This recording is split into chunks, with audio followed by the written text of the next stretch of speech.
make a theme song for my show. Said alright, just give me all the details, man. And my homie says he don't know. Well, if you're gonna pay me big bucks, cause I might should have something to say. He said, you know what I bring, I'm the customizing king, nothing else matters anyway. So is he gonna have guests? I don't know. Is he gonna go live? I don't know. What time will it be? What will you see? I'm pretty much in the dark, but I can guarantee he'll be customizing action figures, getting paint all on his fingers. It's art by Akerman. It's art by Akerman. Tips and tricks and conversation, sharing his gift with every nation. It's art by Akerman. Art by Akerman. You best get ready, cause now it's time for Art by Akerman.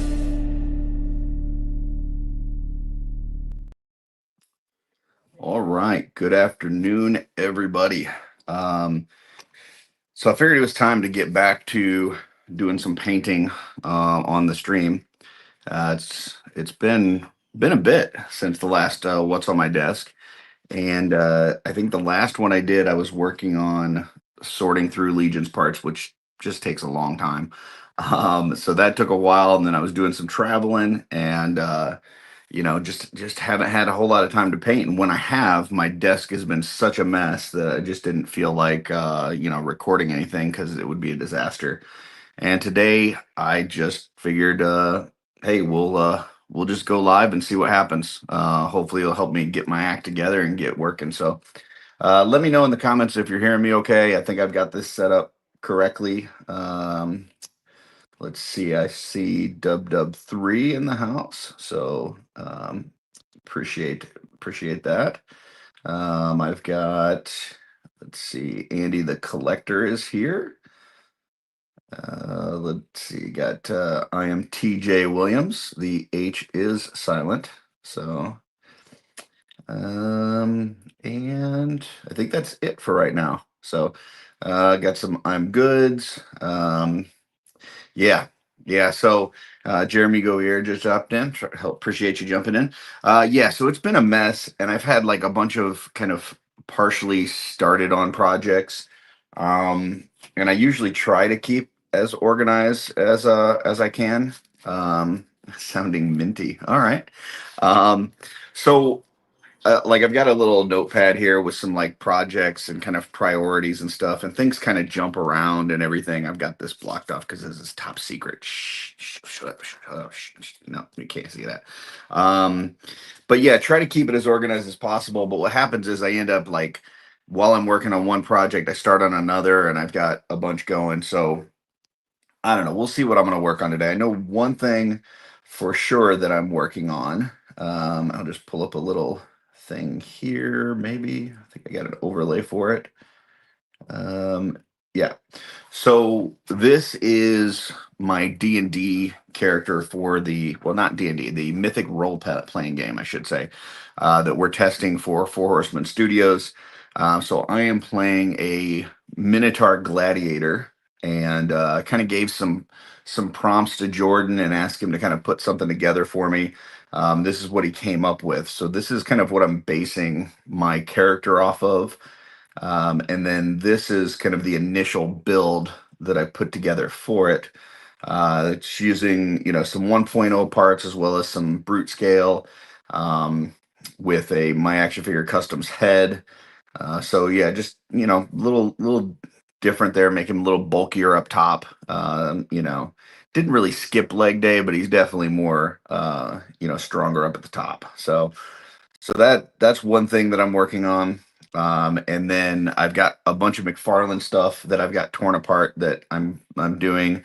And then just got in from Dirk's Design. I've got these Chris heads. So if you're not aware, they are doing a fundraiser for Chris Garwich, D13 Toys. When he was shipping the Biblical Adventures in, he got hit with some pretty hefty tariffs to the tune of $25,000. And so they're trying to raise money for him to help offset some of those costs. So if you go to Dirk's website, which I think is Dirk's Designs, I think it's like Dirk's Designs and Customs. I don't know. Somebody will correct me in the chat. But you can pick up this head, and the proceeds go towards Chris. And then they've got some folks in the community that are painting these, and the sale of those will go towards Chris as well. So I will be painting a few of these up. So I've got 3 in here. He's done them on different with different resins. So you got a gray, kind of this like dark translucent purple, and then this kind of lighter lavender lilac kind of color. So let's see. Anybody correct me in the chat? No. Jen's here. Hello. Good evening from the UK. Looks like a nice gladiator from it. Yeah. So I've been working on it. So this is kind of what I've done with the torso so far. So it's kind of going off of that picture that Jordan did. It's almost like a human skin tone, like a darker human skin tone, with some areas that are a little darker than others. There's one of the legs. So and then for the armor, um, doing kind of this like brown, almost like leather. Basically, the color scheme is kind of like this brown, kind of a leather, a different brown for like the belts and stuff, black, and then a gold. There's going to be a bunch of gold mixed in. So I'll probably do the chainmail in gold, probably these like medallions in gold. Um, and then the head I've been working on today. Um, so I added a little, ring here because he's got one of those little nose ring things. I don't know what the name of that is. Somebody can let me know that as well. But yeah, I've been working on the face today. Got the ears done just a little bit ago. The helmet is mostly done. I got to add some of the gold trim. I got to do his eyes, and his eyes on there turned out to be like red. So I gotta do some red eyes. But so far, I feel like this is coming out pretty well. His horns are a little bit different on this sculpt than they are in that picture, but um, for the most part, I think it's coming together pretty well. So that's where we're at, and we will get rolling here. Let's see. Saturday morning toy collector popping in. Welcome, appreciate it. They just had a great show on Double Jointed. It was their 50th episode. Best show on YouTube, so check that out over on the Saturday Morning Toy Collector channel. And G's here, so hey G. So I really want to work on this, and I need to clean these heads and get them ready for priming. And then I need to work on some of the armor pieces and add some of that gold trim and stuff. So that's really the main things. But then I've also got this tray of McFarlane stuff that I need to do various things on to adjust some of those figs, because I've been going down a McFarlane rabbit hole lately. Been doing a lot of watching Tony's Figs on YouTube and checking out his Instagram and stuff. He does a lot of kind of modifications. They're not really full blown customs, but modifications to McFarlane's to make them a little bit better. So that's been inspiring me. So with that being said, let me I'm gonna start on these Chris ones, and let's see, known as bulldogs on a nose ring on a bull. Okay, well, bulldog, there you go. So I'm gonna take a look at this Chris head, and the first one that I looked at was I believe this light colored one, and I kind of had to trim some stuff off of here, but I think that one looks good now. I think that one's ready for priming. Sometimes you don't catch some things until you actually do prime it, and then you're like, oh, there's a support there or something. Um, and I've got some small sanding sticks that I can use if I need to. See, like there's a little bitty burr here under his chin. So get that. His glasses look really good on this one. Okay. Let's see, let's take a look at this one. This one definitely looks like it's got some supports, like just little burrs on the hair. So I'll just try to see if I can get those with a X-Acto knife. If not, then I'll pull out my sanding sticks and get it. But um, this looks good. Let's check the glasses. Glasses look pretty good. Just take another swipe at this hair real quick because there's just a couple little things here. And this is just something that I do whenever I get third-party prints. Um, I just always go over it first to make sure. A lot of companies do a real good job of getting those supports off, either cutting them or sanding them or whatever. But sometimes you'll just catch, one or two, and what you don't want to do is like get it all the way painted, looking the way you want, and then catch it and go, now I gotta not only cut it down, but I gotta kind of start over with the paint job. So um, that looks pretty decent. He's got a little bit of a blemish here on his chin, little like hole. So I'll probably fill that in with some liquid green stuff, just so that that doesn't stick out when the final version is done. Let me go back and check this one. Yeah, this one looks like it's got it too. It just didn't stick out as much because the light purple instead of the gray. But I'll fill that in as well. And then let's take a look at this one. Now this one looks like it's definitely got some extra stuff hanging down here off of the glasses. So I might have to sand that. We'll see. But there's some little extra here. So that looks all right. Does he have? I don't think he has the same blemish on the chin. It looks like his is good. A little support down here at the bottom. Hair. I think the hair looks pretty good. So this one I think looks good. These two here, I'm going to put a little liquid green stuff in that little hole on the chin. And then I think they'll be ready to prime. So liquid green stuff, where are you? Everything is supposed to have its own spot and be in the right spot, which it actually is. But being is that my desk has been a mess for a while, it's taken me a little bit to get used to where things are supposed to be. So this is liquid green stuff. They also have just normal green stuff, which is like it's like yellow and blue thing. Got here. So like this is regular green stuff. So it's like two. It's almost like bubble tape. Like if you ever ate that bubble gum, and you just cut off a bit of this, mix those together, and then you can sculpt whatever you need to, and it dries and hardens. Um, Liquid green stuff it's sold by Citadel, and it's basically just kind of like a filler.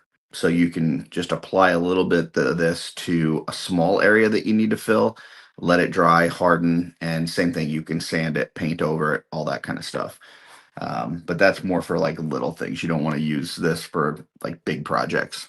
So let's see.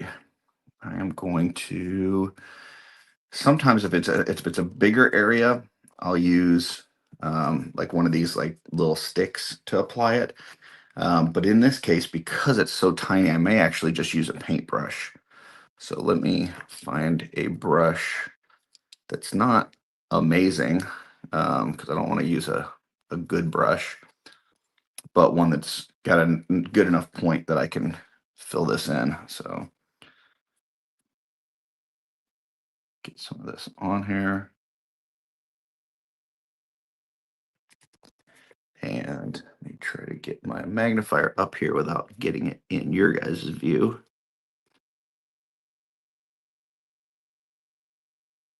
So I'm just trying to fill that hole. I'm gonna dab that down a bit.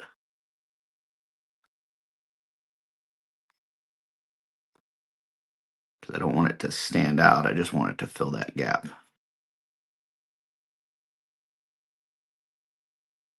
And sometimes when this dries, it kind of sinks in a bit. So if it's a little bit sticking out, that's fine.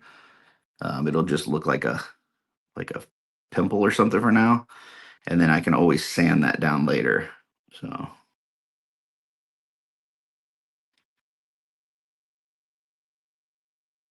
So there you go. Filled in that one. And then we'll go to this one. Same thing.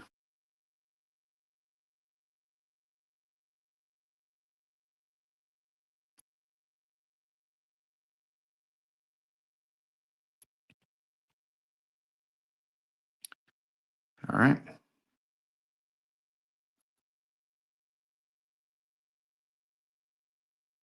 So I'll let those dry. Um, and then when they're done, I'll sand that down, make sure that it's nice and smooth. And then those will be ready for priming. So, um, liquid green stuff is very nice, especially like if you got something with just like a little seam line or something like that, like just something small that you need to fill in. It's very helpful. So, and then I just realized that I don't have my paper towel. It fell in the trash. So put that over here.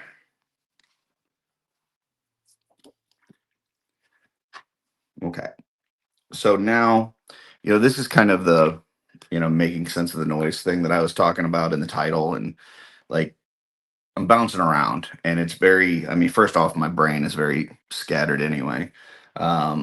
But like these that I just filled in, like I could sit here and wait for this to dry and then continue to work on this, or I could try to hit it with a heat gun and see if it'll, get it done quicker and just focus on this project. Um, but I'm too antsy and I don't want to mess anything up. So I'm just going to put that to the side and then I'm going to go back to this guy and work a little bit more on him. So the big parts left on this is doing the eyes, and then the gold trim, and then any touch up work that I need to do. So I'm going to pull up my reference picture again. Um, okay. So as far as the gold, it looks like it's a lot of the trim around the outside. Now the shape of this helmet isn't the exact same as that one in the picture, but basically it's like all of the trim is gold, and then underneath the feathery part at the top, which I don't know what that's called either. Somebody let me know in the comments. But that is gold underneath of that, and then the ring itself coming out of his nose is gold. So, all right, let's take that down. Um, no, that is not Mira. That is Chris. But I could see the resemblance. All right. So here's what we're gonna do for the gold. I've got this Gold Rush, which is a really nice color, and it says to apply it over black, but I don't know. I don't think it has the results over black that I would like. Um, so I may end up putting some Retribution armor down first, which is a Citadel paint I've put in a dropper bottle. But we'll try to use some of this Gold Rush on its own over the black parts and see how it looks. And if it doesn't look the way we want, then we'll apply some Retribution armor first and then do the Gold Rush on top of it. But let me get a smaller brush.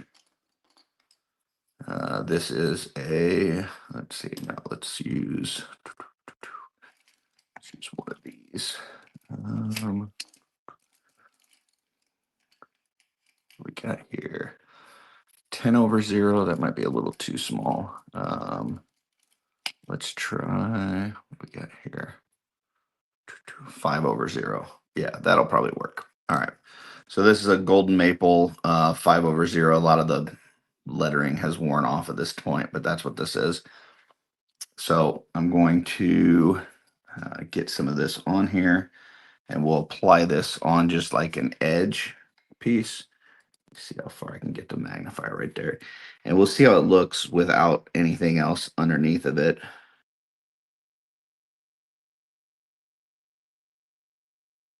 So that's kind of how that's looking, which is actually not bad. I don't know if you guys can see that, um, but it's just that inside part that I've done right here. So um, it actually doesn't look too bad.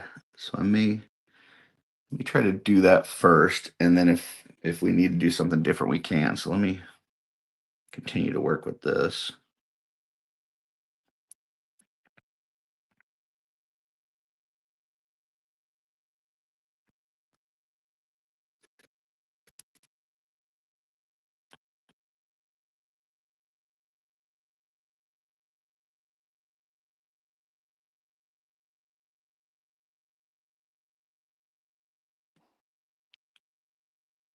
I'm just hitting the inside of that helmet, and then I'll do a little bit on the outside edge as well.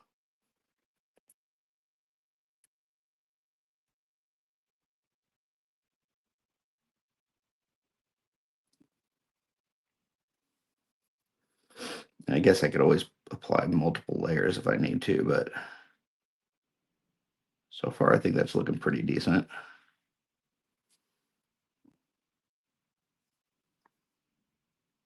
Yeah, not too bad. Go ahead and just hit this ring real quick.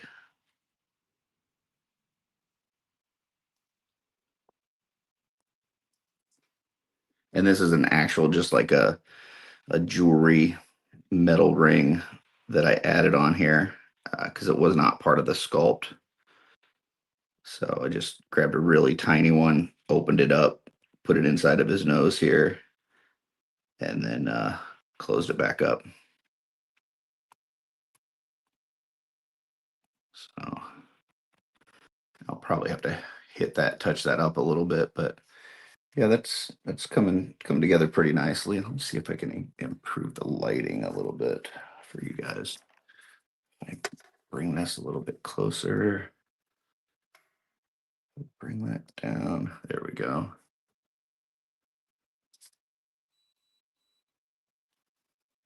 Is that any better? I think it might be.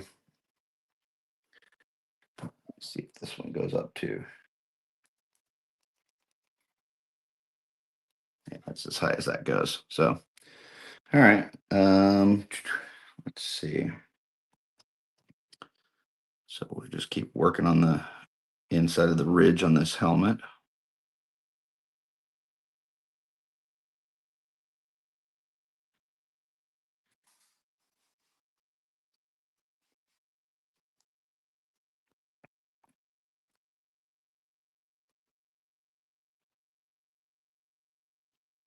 I haven't used a lot of these Turbo Dork paints, but you can really get some cool looks with them.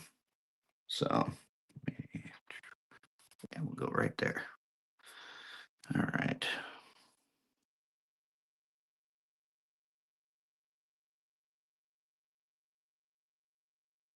And for those of you joining for the first time, if you're wondering why I got paint all over my thumb, that is just a nice little palette for me to use to make sure that I've got the right consistency of the paint on my brush and the right amount of paint on my brush. Make sure it's not too watered down or too thick or any of that. So especially if I get ready to apply it and I look down and it's like there's a big glob on the end of the brush or something, I'll then just put a little bit on my thumb and get that to a nice point and then go from there.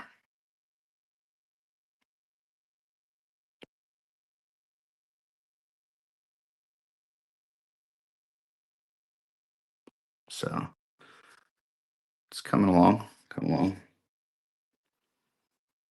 Definitely going to need some touch-up work afterward, but yeah, try to make sure that I keep it in view for you guys. And while I'm doing it, if you guys have any questions, let me know. Mr. T tribute? No, it's just a Minotaur Gladiator that I'm doing for the Mythic role playing game. So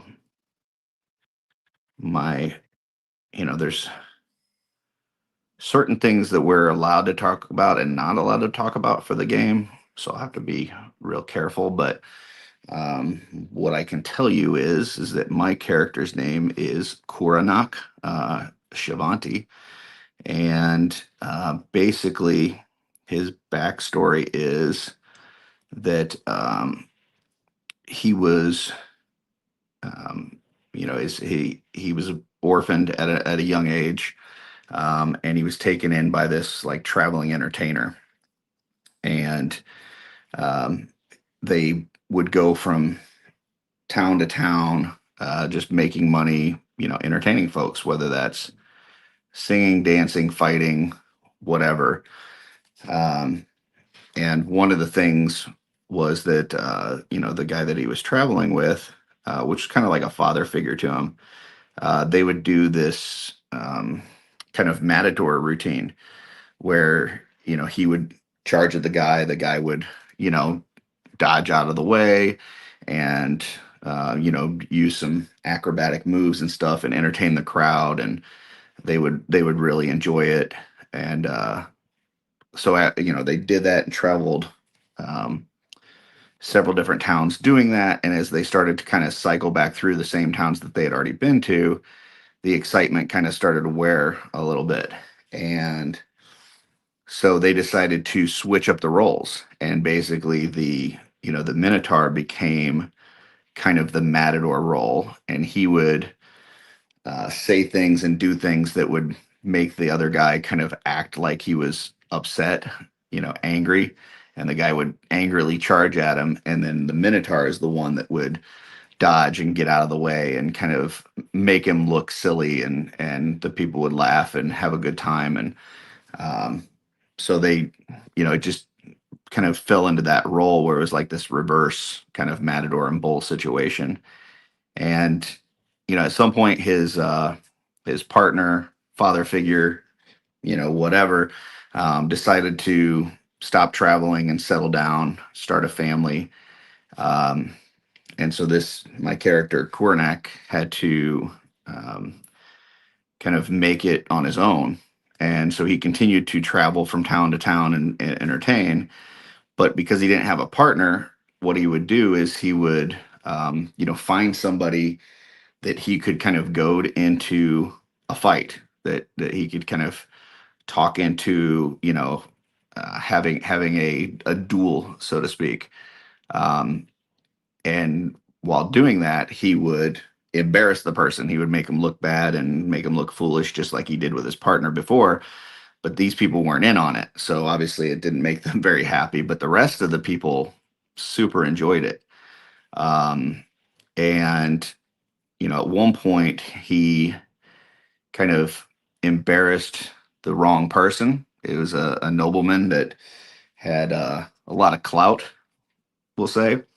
And so he had him arrested under false charges, and he spent some time in jail. So that's kind of the backstory of this character. Like deep down, he's an entertainer. He loves making people laugh, smile, have a good time.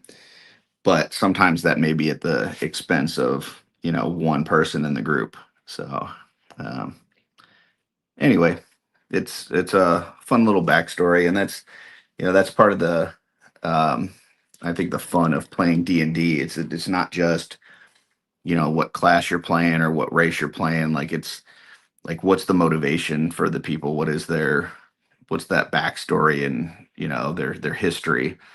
Um, so I'm gonna pull up my reference photo again real quick. Okay, so that gold is coming out okay on the top. And now see that this gold, I do like it, but it's very yellow, whereas the gold on that picture is more of kind of an orangish gold. I might have to go and do the retribution. Well, or maybe I could hit this with a wash. We will see. I think I'm gonna do the gold rush and then maybe hit it with a thinned out retribution armor on top of it. Um, but let's see. On the picture, it definitely goes down the side and then at the bottom and then around. So I still need to do some more work here. So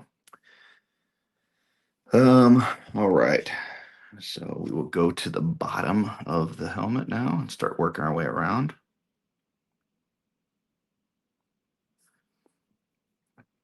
as I go through this. If you have any comments or questions or anything, let me know. Um, for those that have been watching the channel for a while and um, subscribers and stuff, just want to let you know I know that I've not been the most active as late. I've kept up with the how they do that. I've had one of those every week. But as far as the other content, it's I've done a few exploded reviews here and there, but haven't done as many like tips and tricks and tutorials. Haven't done as much of this like what's on my desk. Um, and I'm hoping to get to more of that as we move forward. I just definitely got a lot of travel for work this year, and just trying to make sure that I make time for the hobbies and work and family and all that. Just can be difficult at times. So, but I am aware and I'm doing my best, and hopefully I'll have some more content for you guys moving forward. I know I had one person reach out to me, asked me to do a exploded figure review on Monkey King. So I'm gonna try to get to that this week. Um, and then I'll try to do some stuff with the different projects that I'm working on, and if I can keep my desk clean, I think that's one of the main things, and just kind of keeping my desk in working order, so that when I do want to create, I can. I'm not feeling like I got to do a whole bunch of work to clean up my desk before I can start a project. So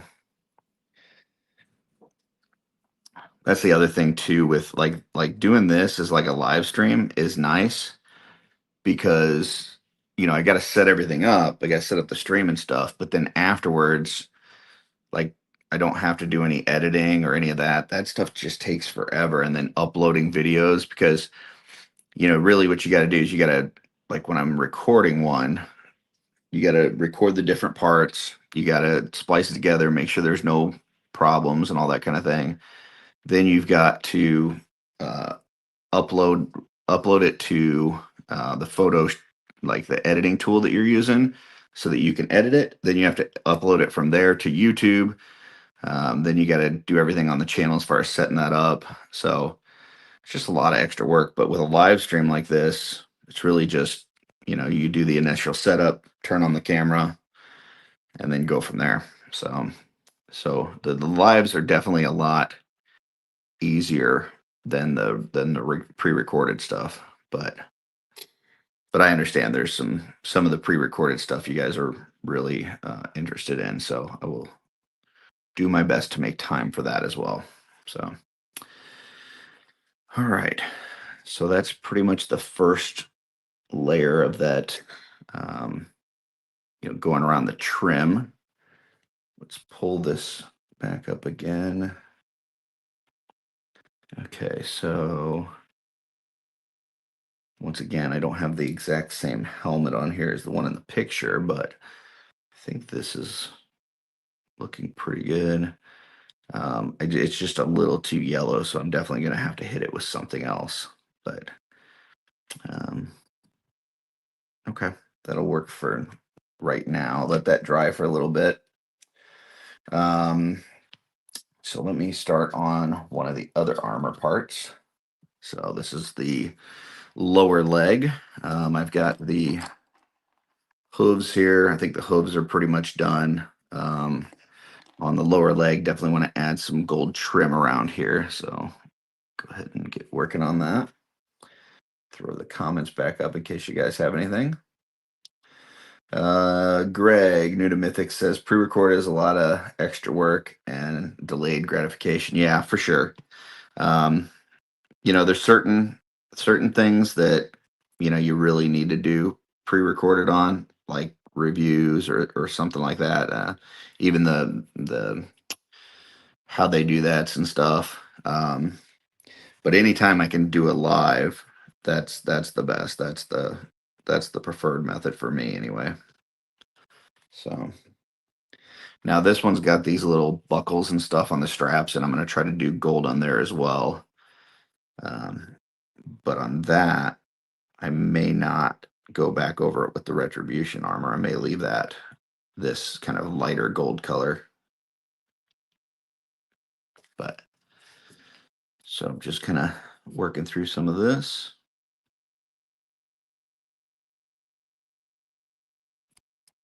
And there's definitely going to be spots here where I go a little too far over, and I'll have to touch that up with some of this brown. But that's all right.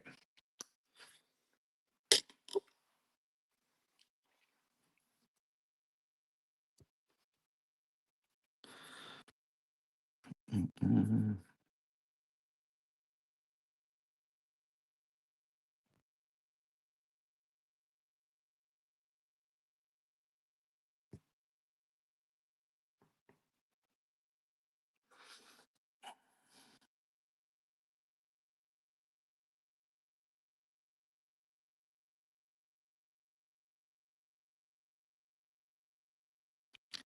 Sometimes this like really fine detail stuff can be really relaxing, and sometimes it can be like super stressful.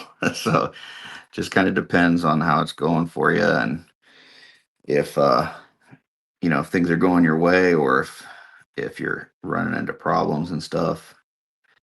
And if you ever just start getting frustrated, you're having a bunch of issues, just stop, take a step back, maybe work on something different. Do some dry brushing or something that's a little bit easier, um, and then go from there. I know, you know, Darla and I talk about this because she kind of does the same thing with her sewing. Like if she gets into a point where she's like, oh, I'm just getting frustrated, I need to step away for a bit. So, so good rule of thumb. Just if you start getting frustrated, either step away or try something different, and then come back to it. So, but when things are working, then it's nice. It can be very relaxing. So, like sometimes like this, like you're just kind of following the edge of the sculpt. You know, Obviously we've talked about it before, but Treadaway does such a good job of creating these details in these sculpts to where sometimes it's like paint by numbers, right? You're following the pattern that he's already put in there for you. Um, it's just nice and easy and fun sometimes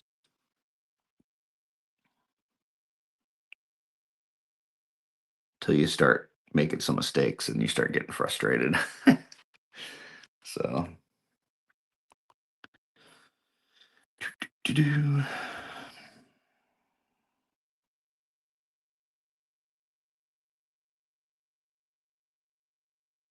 If you guys do like this kind of video with just people painting and kind of talking through it, you should check out Mod Squad on Legion's Ladies Live. They do that every Saturday morning for the most part. If they're not, I think today they might have skipped because they were at ishcon, at least Tanya was. But yeah, they usually it's Stacy and Tanya every Saturday morning, and they're painting and talking about what they're working on and stuff. So it's fun stuff.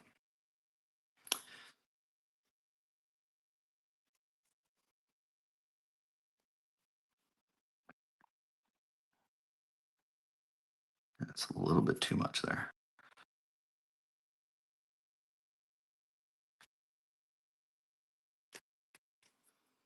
I almost feel like this brush might be too small because I'm having to go back and get a lot of paint because it just doesn't hold a lot. But because it's smaller, I'm able to hit these details really well. So I guess it's a trade-off. And right now I'm not making a ton of mistakes, so may as well just stick with it. Slow and steady wins the race.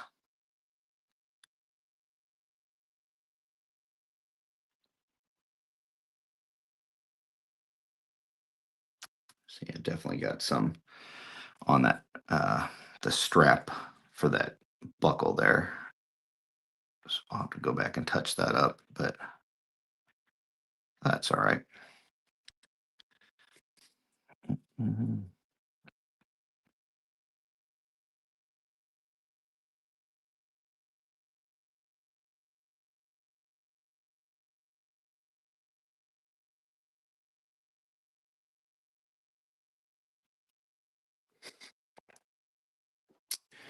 Sculpt gives me Torn Wild vibes, which is right up my alley. Gonna look great. Yeah, yeah, I really like the Mercurian type look on that sculpt. Um, Definitely one of my favorites that my action figure customs was doing before they closed down. So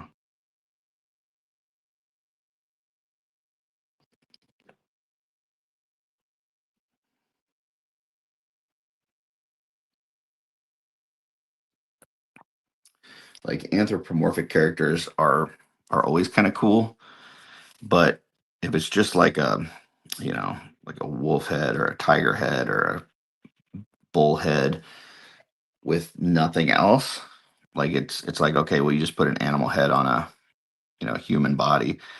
But once you start adding like a hat or jewelry or war paint or something like that, um, I feel like it makes it seem a lot more humanoid. So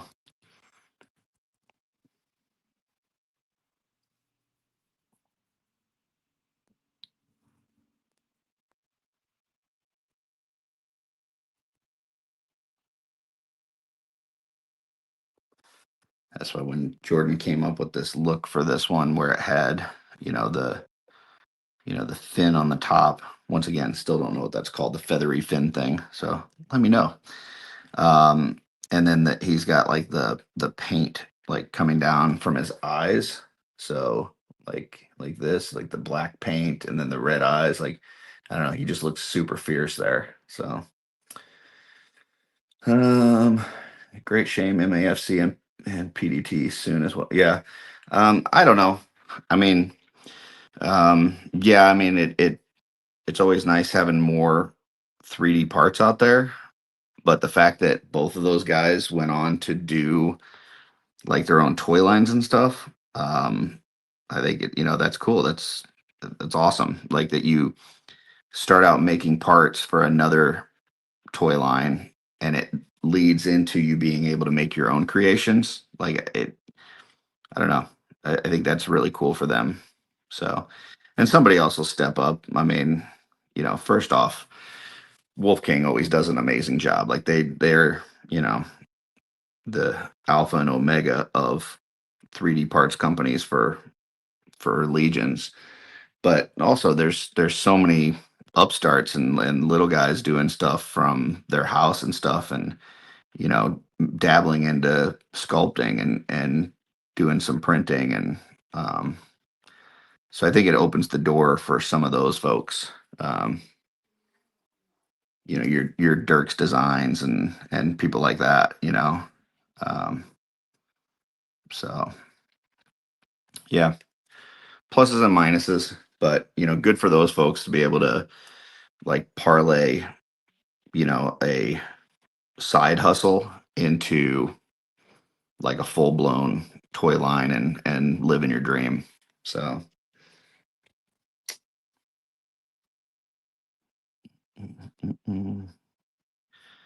now I think on these, I wonder if I want to do just the ring or if I want to do the whole thing. I think I'm just going to do the ring on here on this circle.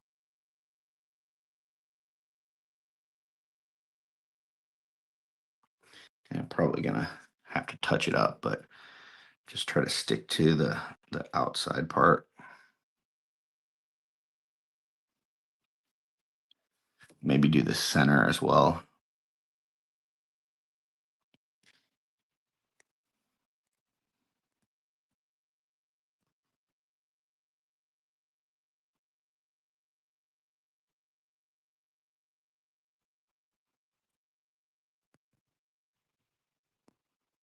Yeah, I mean, there's a lot of folks that, when I first got into this, that were just customizing or just working in the kind of 3D parts, that are now like living their dream. I mean, you see, obviously the biggest one that I can think of is Jeremy, going from being a fan to, pretty much helping them drive the direction that they go at the studio.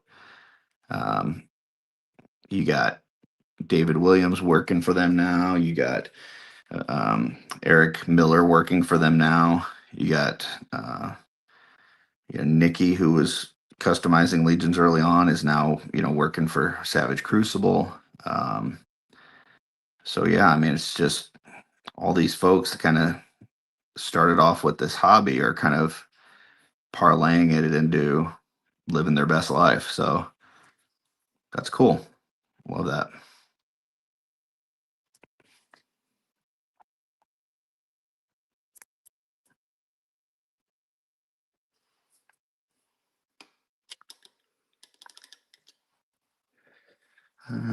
Mark Calvo, Dust Till Dawn, and Prop Masters are my go-to suppliers since that ridiculous tax system has started. Yeah, I'm guessing. I'm guessing you're up in Canada then. Um, that would make sense if that's the case. Um, yeah, Mark does some amazing painting, man. His paint jobs are awesome.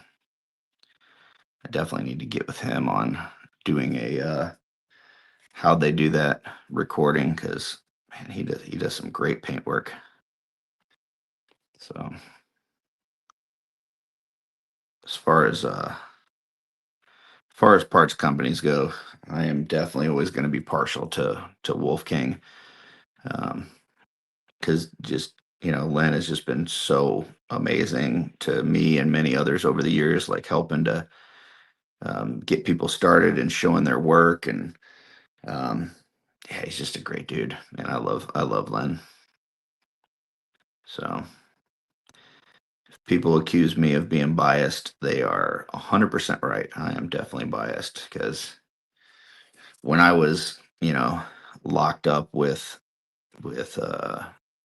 panic disorder and not able to go to Legion's Con, that dude took pictures of my work and displayed it at his table at Legion's Con. And paid for a vendor table, and then gave up valuable vendor table space to post pictures of my work, just to let me know that I was there. And I mean, that's just super cool. Like, that's something that he definitely didn't have to do. Um, and he does it all the time. Like, he gives up his space for a lot of folks. When you go to see Len at any show, he'll have somebody's work there that he's displaying on his table and giving them, a chance to kind of get their name out there.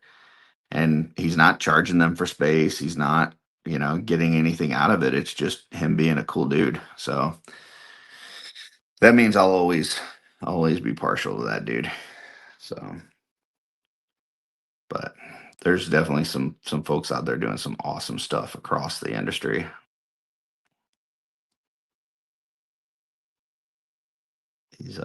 These Chris ones that Dirk did, man, they look so good. The glasses on them are amazing.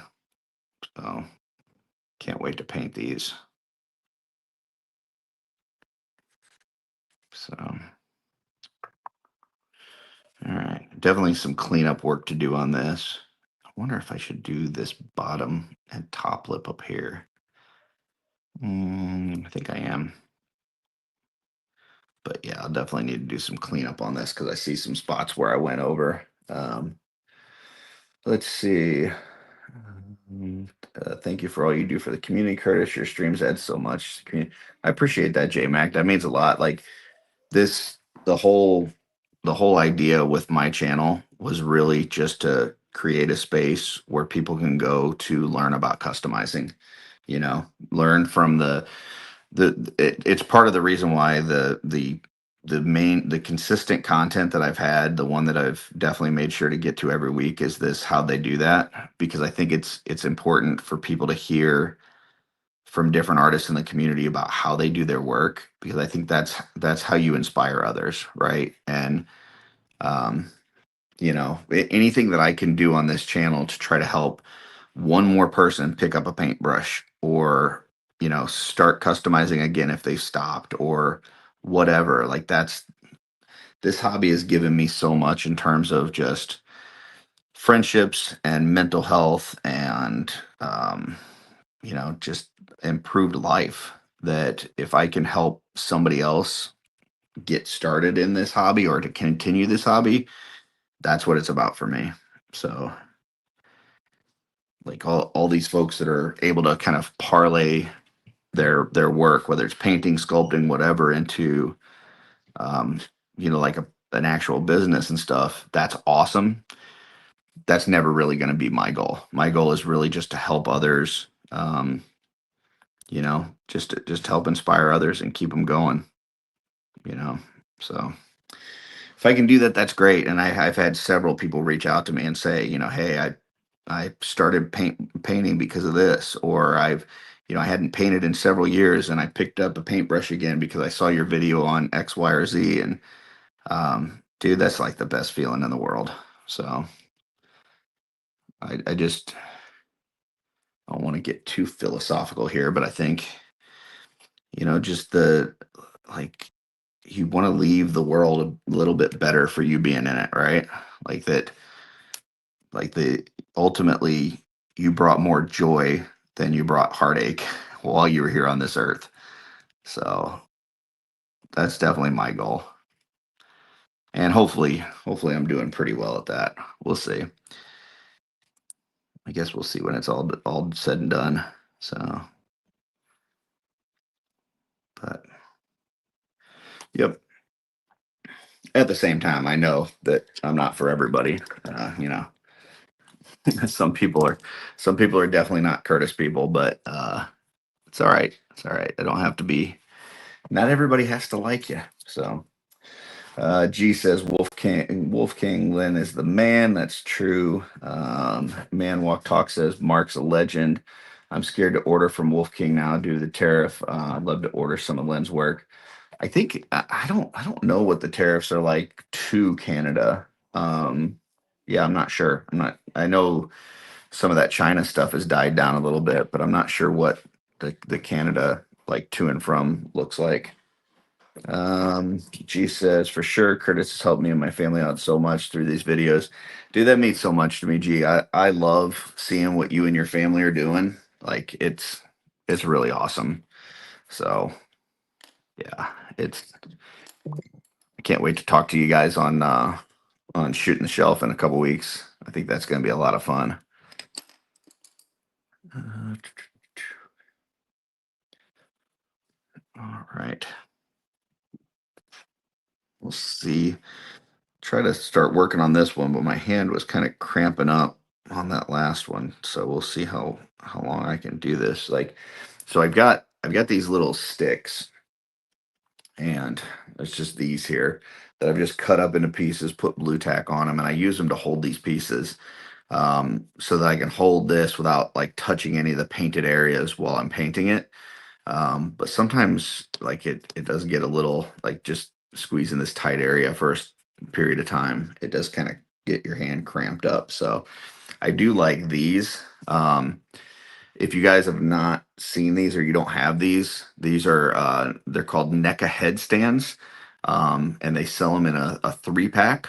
And a lot of times you can find them at Target for like $7-8 for a 3-pack, and these are really nice. They've got a lot of, kind of a bigger area to hold on to, and they're really good if you're painting heads. So yeah, I definitely recommend those.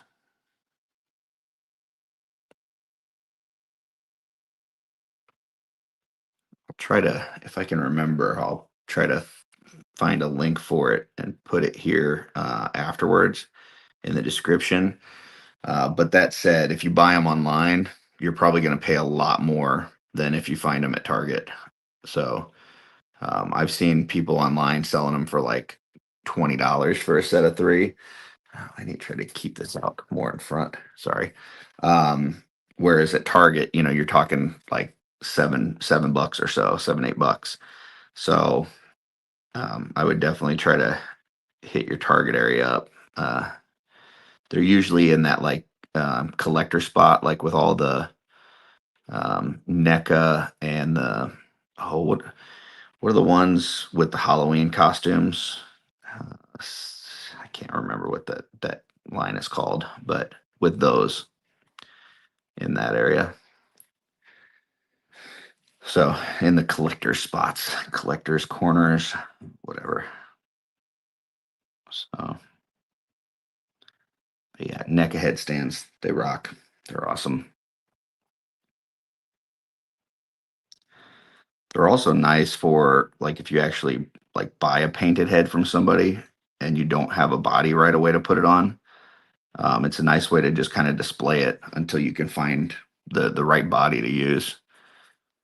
Just heads up, ha, heads up, headstand. Didn't even try to do that. All right. Any other questions or comments? Uh, let's see. I stared on Warhammer in 1985. Oh, started on Warhammer in 1985, but they priced themselves out of the market. Went very corporate. Started swapping around Star Wars heads in 1978, showing my age in the UK. Yeah, I mean that's cool. Like wherever you can be creative, and that's why I told myself I wasn't going to customize McFarlane, but when they're only like $25 figures, it makes it a little bit easy to like customize and not worry about if you ruin something. Like yesterday I was working on um let's see, working on this Robin figure. So for anybody that doesn't collect McFarlane, this body was used for the Dark Knight Returns Robin, which is a female character. And then, like, not too long later, they used the same body to make a Dick Grayson, like, Boy Wonder Robin. But the Dick Grayson Robin cost like $100 online. The Dark Knight Returns Robin, the female one, costs like $25. So you can basically get the same body, just get a 3D printed head to make your own Dick Grayson, and that's what I was planning on doing. Well, problem was her ankle was completely fused. Like there was nothing. I tried boiling water, I tried heat gun, I tried everything, and the ankle was just not moving. And I ended up like forcing it, and it snapped.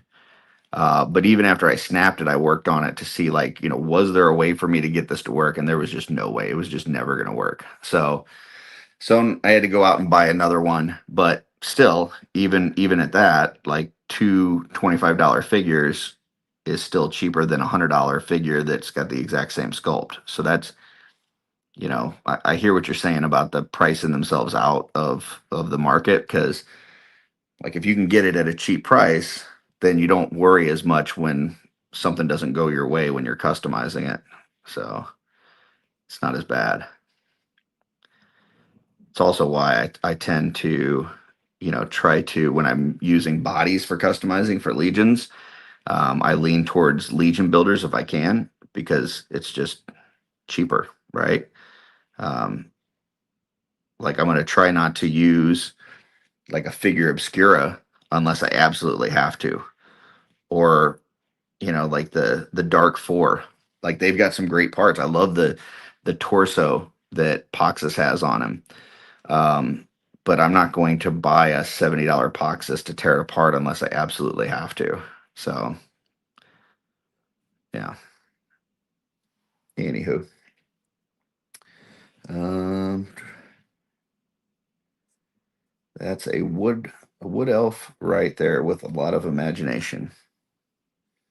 Okay. All right. Um, yeah, I could see that with that Robin body. for sure.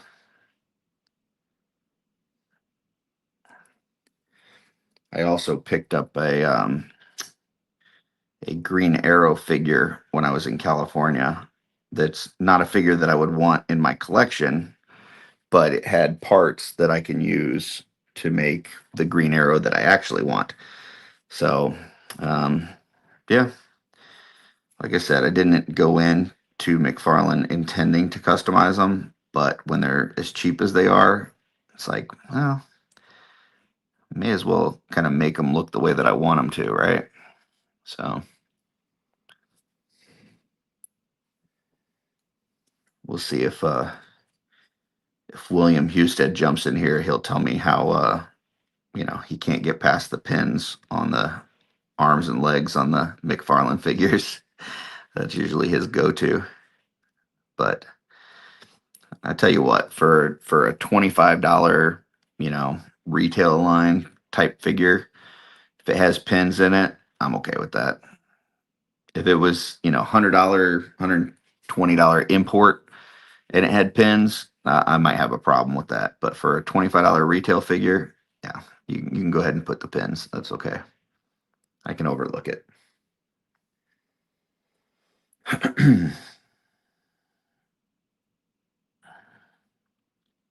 Yeah, now I'm thinking of that when you said the wood elf.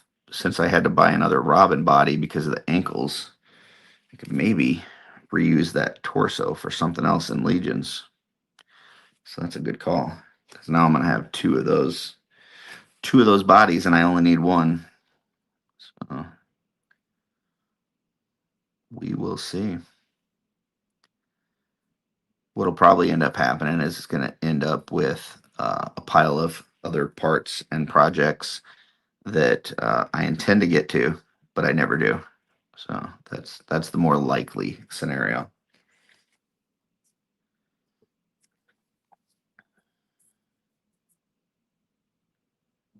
And these legs have a lot of detail on them that I don't know that I was considering when I was like, oh yeah, I'll just paint all the trim gold. Uh, yeah, I might want to consider this. Luckily, the upper arms and upper legs are bare, and I've already painted those, so I don't have to worry about any trim on those.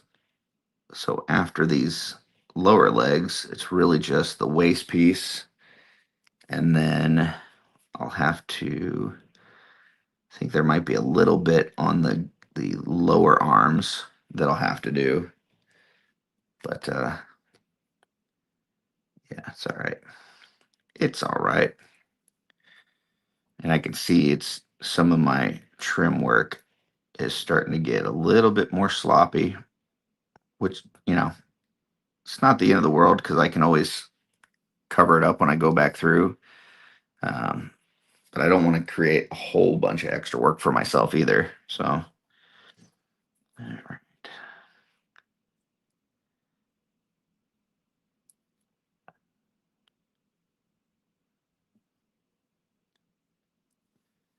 I think I might stop on the gold after I get done with this one. Maybe work on a couple of the McFarlane ones real quick, just to kind of change things up. Sometimes you get to doing one thing and you're like, man, I'm just want to be done with this one thing. And even though you're way far away from being done, what you can do is just stop for a bit, jump to something else, um, and then come back. So I think I might do that after I finish this lower leg. So as far as the initial gold trim for it. Let's see, anything else in the comments? EM Customs, Eric Miller. Hey, what's up, man? I was just talking about you. So, all good things, all good things. Um,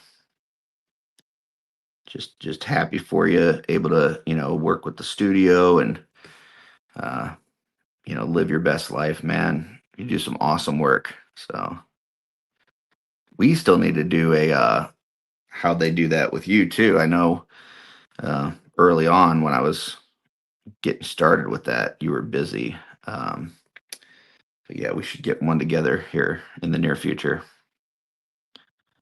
So, but yeah, just doing some painting, doing some trim. So almost done with the first batch of trim on this lower leg, and then we'll jump over and work on one of these McFarlanes and see. Maybe we can get at least like one McFarlane project done. And then I'll feel like I accomplished something today. So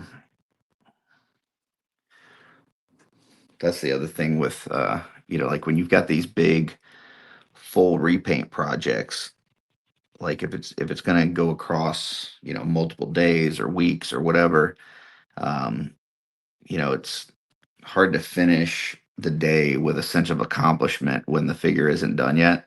So jumping to other things at the same time and maybe finishing a different project can kind of help you to get some work done on this big project and then get the satisfaction of finishing a smaller project. Uh, you know, so at least that's the theory. We'll see, but it's all about having fun while doing the hobby and maintaining my own mental health. So um, let's see. J Max says would love another EM airbrush tutorial someday. I think he did one. Was that on the Savage Crucible channel? I think. I think he did a really good one on there. That was nice. It's hard to do a live airbrushing tutorial because with the compressor and if you've got ventilation and stuff, it's just hard to hear. So you almost have to like record it and then do a voiceover afterward. But yeah, Eric does some amazing work with whether it's airbrush or regular brush or his tributes are obviously awesome. So I'd love to see an explanation of the Invisible Man. Miller did. It's very cleverly done. Yeah, that'd be cool. That'd be cool. I think, man, see, and this is one of the things with this, like being in the community for so long. Like you remember that things were done, but not everybody else knows about them or knows where they're at. But I know Eric did a video with Emil a while back where they both talked about some tribute figures that they had done and kind of the motivation and how they did it and the parts that they used. I think it's probably on Emil's channel, if I had to guess. Um, but that was really good. I really enjoyed that. Just seeing those two banter. I mean, like you talk about two of the best customizers in the business, and then just talking about like how they come up with their ideas and stuff. It was really cool. So yeah, check out Emil Wickman's YouTube. I think it's on there. So all right, I'm gonna put that down. All right, let's see what we've got for McFarlane projects. Let's see, what did we have here? Green Arrow was number 2, but I also think, let's see, because I've got a couple other McFarlanes that aren't on here, and I think they might be a little bit faster. Like, oops, let's see. So like this one here, yeah, this one's like super fast. So this one here drilled a hole in the back for this like jetpack that came with a different figure. And I might have to heat that up a bit. Um, and then I'm going to use this head on here, but this neck is the wrong color. So I either have to match the neck to this color on his head or match the neck to the outfit color here, or I guess I could do black. Black might be the easiest. And it would create a separation between the greens. I think I might do that. And I think that's it for this. I think this guy's done after that. So I'll just put some black on this neck and call this one a day. Let's see. Let's see. What do we got here? Eric said definitely we should. Okay, that's it. That's all the comments so far. So yeah, I'm just going to do some black on this neck, and we'll call this one done. So this is not a major project. This is not, like something that I would do a video or huge post on or anything, because all I'm literally doing, this is, just some pop and swap parts. Gave him this sword, which I think was from a Kyle Rayner. Give him this jetpack, which was from like it's like a evil Batman Green Lantern thing from like an alternate dimension or something. And then popping this head on from the Green Lantern core one on this Hal Jordan body. So, and I think I think this might be a green Guy Gardner hand. So it's just a bunch of pop and swap things, but literally the only thing I'm doing paint wise is painting this neck black. But it will give me the sense of accomplishment that I completed a project today. So that other one that I've been working on with the Minotaur, I know that one's going to take several days, and it's not going to be done anytime soon. So since I'm not going to get the satisfaction of completing that, I made some progress on that, and I'll get the satisfaction of completing this. So, once again, that's why I named this episode what I did, which is making sense of the noise, because my brain is just, it's weird, and it wants to think about a bunch of different things at once, and it wants that satisfaction of finishing a project. And so I've got to try to feed it that. um, and so that's what I'm trying to do here. I'm just trying to finish something so my brain can go, hey, we accomplished something today, we did good. um, Tricking my own brain, and my brain is the one telling myself that I'm tricking my own brain. So my brain is really tricking itself. I don't know, man. It's Deep Thoughts by Curtis Handy. So just paint some black on this neck. Probably have to put a matte clear coat on this to match the rest of the body. And we're gonna call this dude done.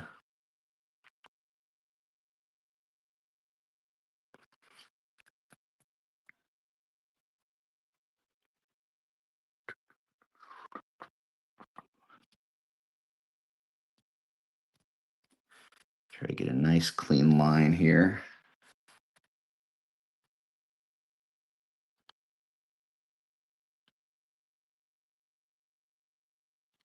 Might have to get out a smaller brush to really tighten up this line, but looks pretty good.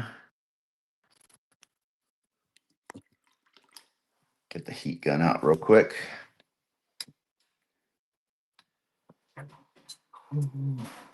Let's see. Is this show called Curtis Akerman and the Toy Custom Factory? Well, first off, it's not called Curtis Akerman with a C in Ackerman at all, because I do not have a C in my name, but it's something that people have done all my life. So, and yeah, you can call it whatever you want, man. I'm going to hit the heat gun now. So I'm sorry. I would love to mute this. Oh, I think I can. Hold on. Let me try.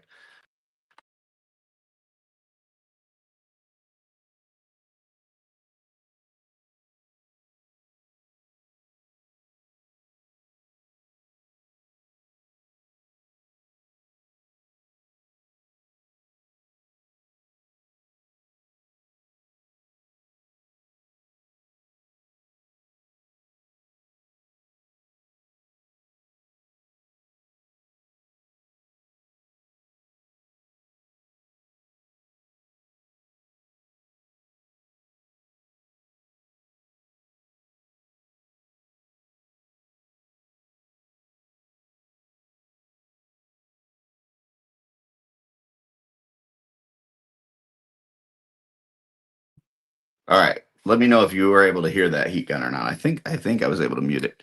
I didn't the way that I've got my phone recording. I didn't think I'd be able to get to the mute button, but I was able to. So looks pretty good. And it's not completely crisp at the bottom. So I may tighten that up with a smaller brush. Another thing you can do is use one of these like these micro pens, just to really like make it nice and smooth. So let me take a look here and see how rough this is. A little bit down here. Let me see.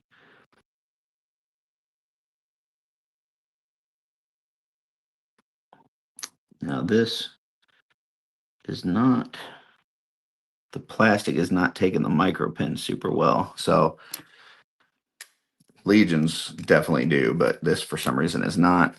So let me just get a smaller brush, get a really tiny, tiny brush, and let's try to tighten this up just a bit. All right. So here I can see a little bit of like the lighter skin tone under it. So I definitely got to go a little bit lower here.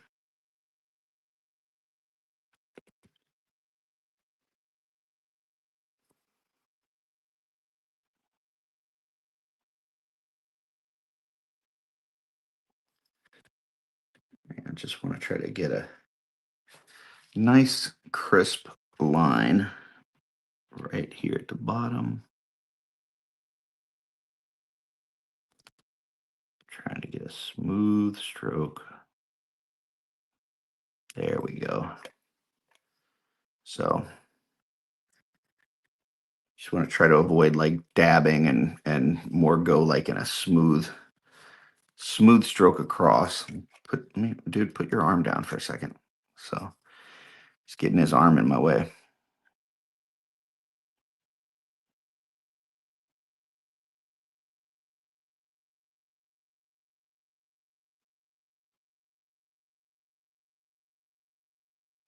Yeah. That's looking good.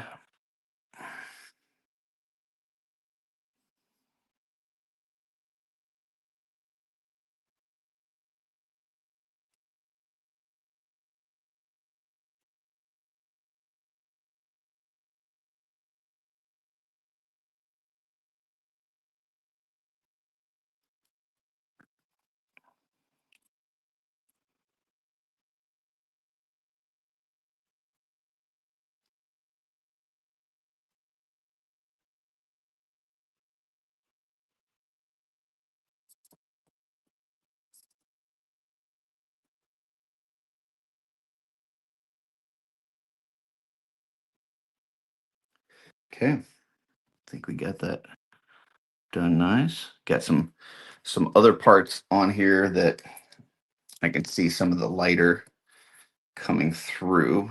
So just need to add kind of a extra coat of this black on here for some of these other areas.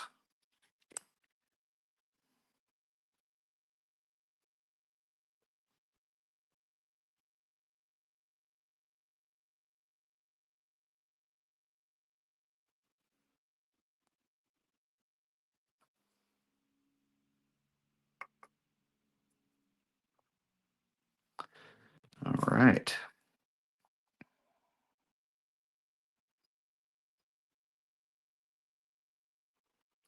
I think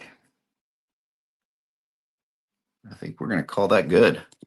So I will use the heat gun on this again real quick. So give me 1 second.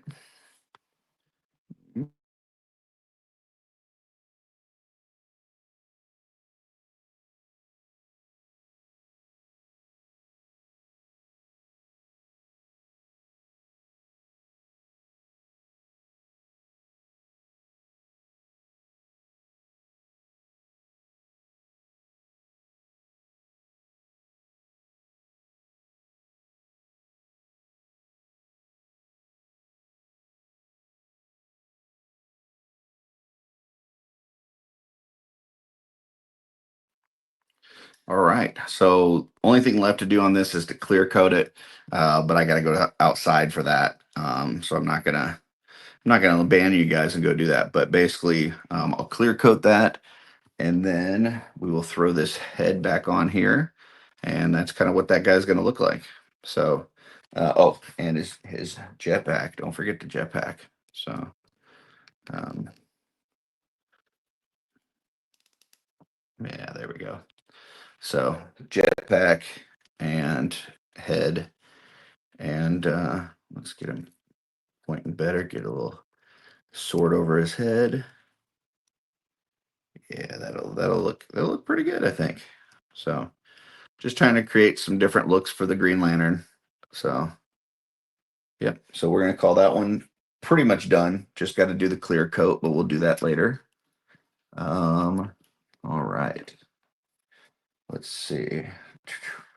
What else do we have in here? So we've got this Hal Jordan.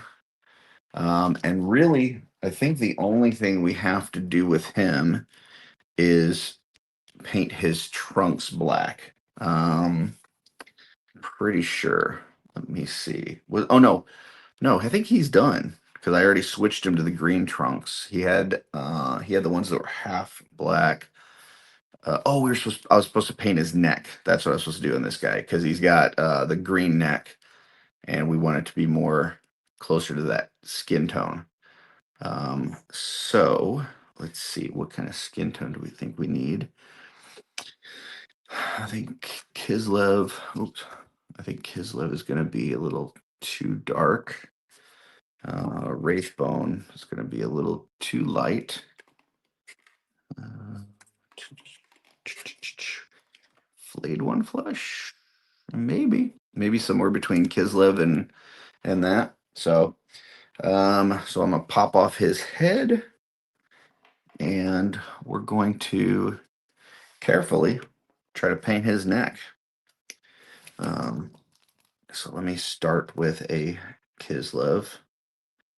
I can't shake that up real well, I don't think, because it's kind of icky looking. Use my shaker, my vibrator. Uh, that's a what is it? Westlin. It's Westlne. That's a weird spelling. Um, Vibrating paint shaker. So we'll put that down first. I'm gonna put that on here, which I think is way too dark. And then I'll probably use this flayed one flesh on top of it, or maybe even mix the two. But we're gonna start with this. So let me get this small brush out again.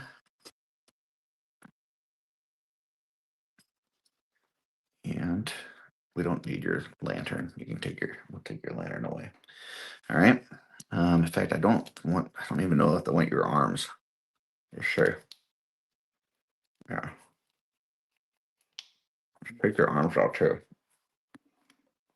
Sorry, that was with the paintbrush in my mouth. So I took his arms off, took the lantern out, and we're gonna just work on this neck. Let's see, get this close as we can without getting it in your way. And I'm just gonna try to get close to that collar without going into it. And you can see the paint is kind of um, like bubbling up. So it's like I probably will try something different because I think this plastic has like an oil on it or something to where it's not adhering. So I'm gonna try to hit it with an alcohol swab first. I just got like these for like if you're you cut yourself or something, you need to clean something. So little medicated alcohol swabs, and I'm just going to hit the top of this neck with that so that if there's any oils on there, we get that off of there. So, and then let me get some water, and okay, hit up the heat gun real quick. Um,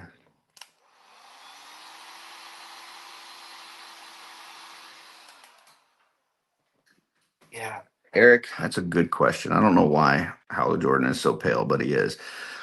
And I could do, I mean, this is one of those figures where they obviously just sculpted it in that skin tone. Um, so I could do just a repaint of the head. I'm really trying to avoid it though. We'll see.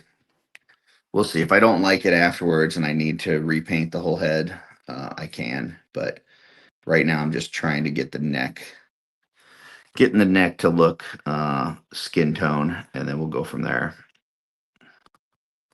So the paint's playing a little bit better, still kind of bubbling up a bit, but I'll just try to use some that's not as thinned down. And I'll probably just have to do a couple different layers. So, but yeah, because I find that Kislev itself is normally pretty pale. I don't usually use Kislev by itself. I'll usually add a little bit of brown, maybe a little bit of orange to it.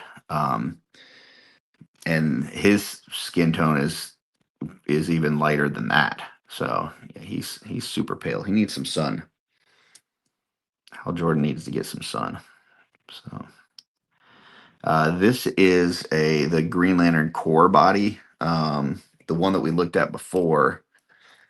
This one is actually the Hal Jordan body, but I wanted the Hal Jordan look where he's got the green shoulders and green trunks and everything, kind of the more classic look.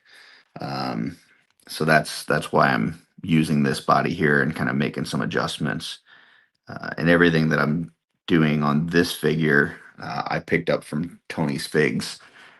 He, if you're into McFarlane or even Joe customizing, Tony's Figs definitely an awesome channel. Check it out. Plus, he's just a cool dude. So, all right. So we'll just kind of try to fill in all this green with some skin tone. And if it's a little bit darker, I don't think that's going to be the end of the world because it's also underneath his chin. So there will be a little bit of shadow. So it might look decent if it's a little bit darker. I just don't want it to look so different that it looks weird. But all right.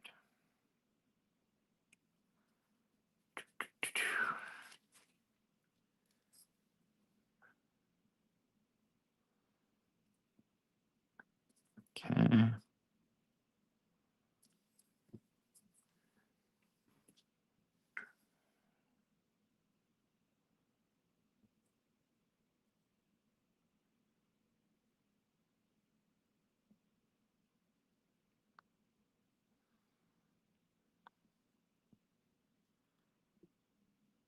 Okay. I think I'm gonna have to let that dry a little bit, then come back and put another coat on. Let's see what do we got in the comments. Um, um, let's see. When Kislev is too dark, you're painting a zombie or a dead person. Yeah, that you're not wrong. When I have to start looking at flayed one flesh to see if that is the match for the skin tone, yeah, it's pretty rough. So, all right, let me hit this with a hair dryer. I will knock shit over, and then let me mute.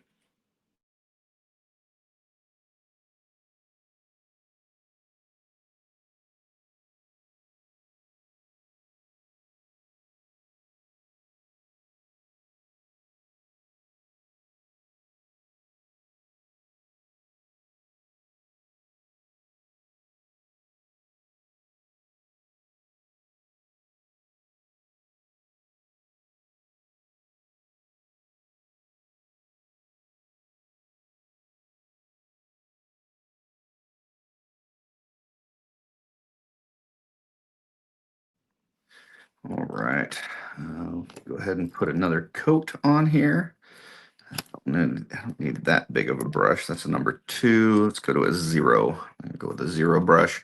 Once again, golden maple 0. Right. Get my magnifier down here. There we go. Okay.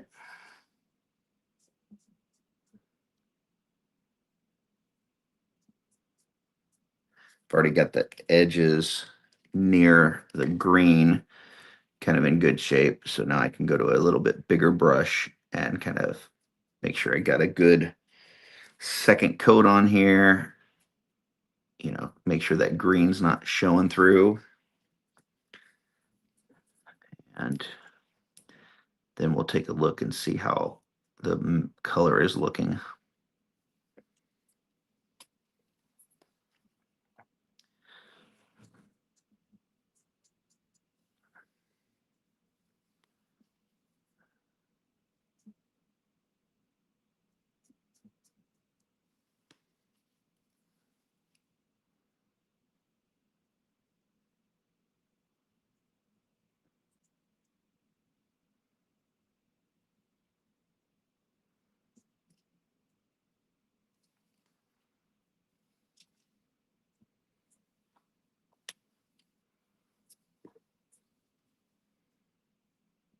So now that we've got the first coat down, the second coat does adhere quite a bit better. So now I can thin down my paints a little bit more and, you know, go in with a little bit thinner without worrying about it just kind of like pooling up and stuff.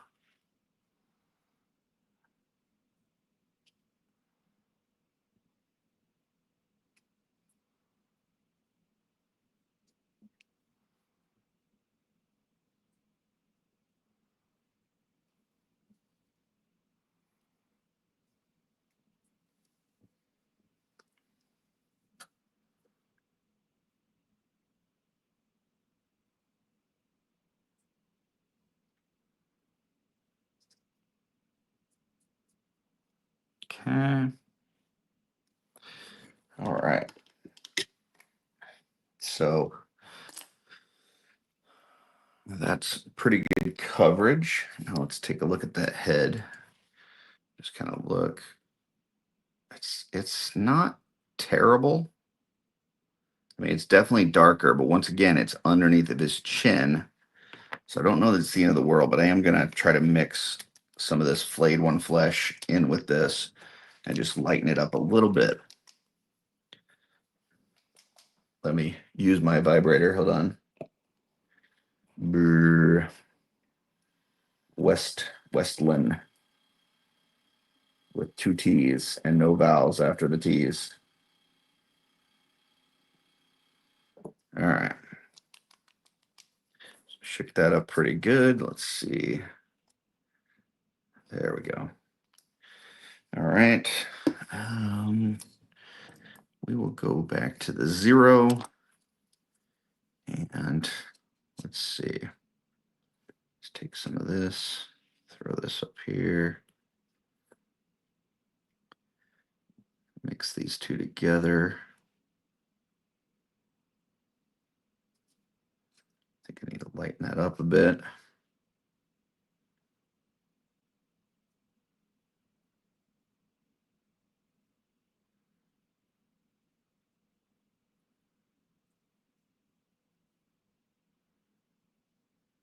Okay.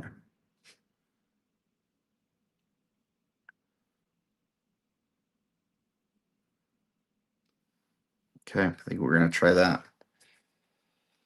Okay.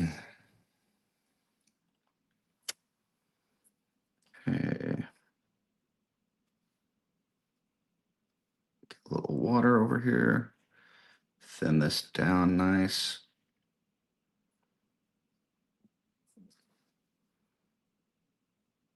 Looks pretty good. All right. Move the magnifier into position. Let's tilt that a little bit. And okay, here we go. Yeah, so you can see, you know, quite a bit lighter there than what we had been doing. Now, obviously, when it dries, it's going to dry just a little bit darker than what we're seeing here. So, gotta remember that as you're painting, that if it as you're putting it down, if it looks a little bit too light, it's not the end of the world because when it dries, it's going to darken up just a hair. So, um,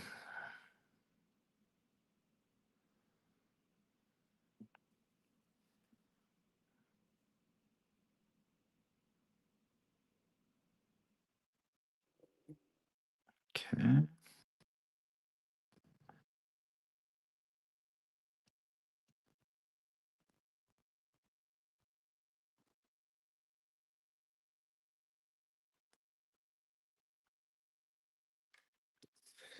Thin layers. Keep the paint nice and thin.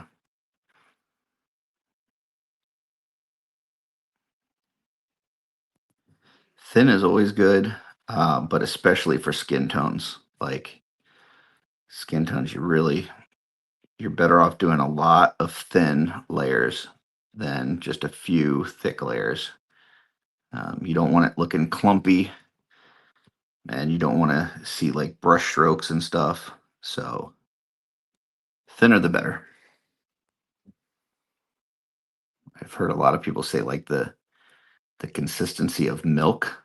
Um, I don't know if that helps you. That has never helped me.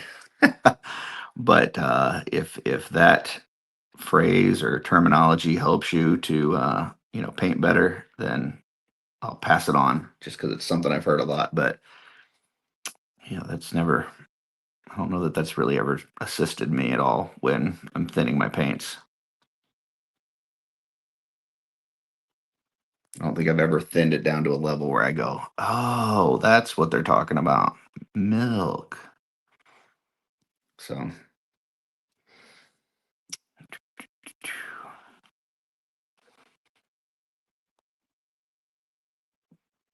might have to do another layer of this, but we'll see. We'll dry or the we'll yeah, we'll heat this up with the heat gun, let it dry, and see what it looks like. But we might have to go in and do one more coat. So here we go. Mute.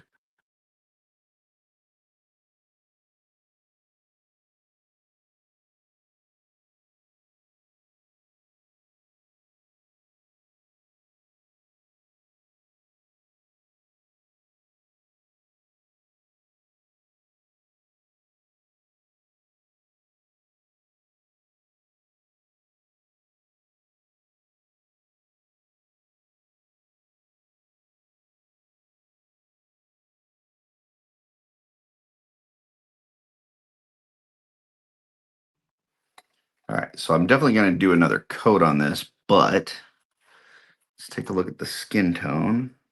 And I think we might be in pretty decent shape with it when it comes to skin tone. I just gotta there's definitely some spots in here where the dark is showing through. So I need to do another coat on there, clear coat it, obviously. But I think we'll be good with that color. So um, let's see. Might add just a touch of this darker, the Kislev in here.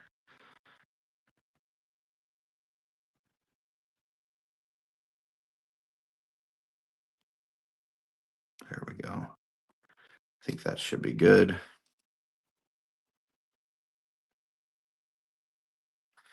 Okay, get my magnifier in the right spot, and here we go.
one little tip for you folks. If you're using one of these light magnifiers like this, try to keep what you're painting in the middle of the magnifier, not towards the edge, because it'll start getting distorted towards the edge.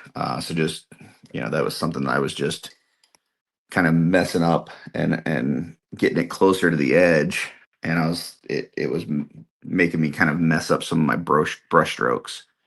Um, so yeah, try to keep it towards the middle if you can.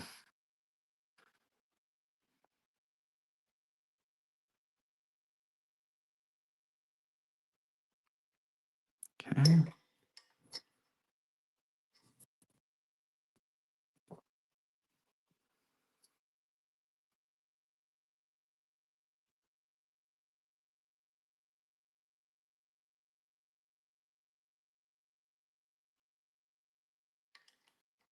All right. I think we're about wrapped up with this guy.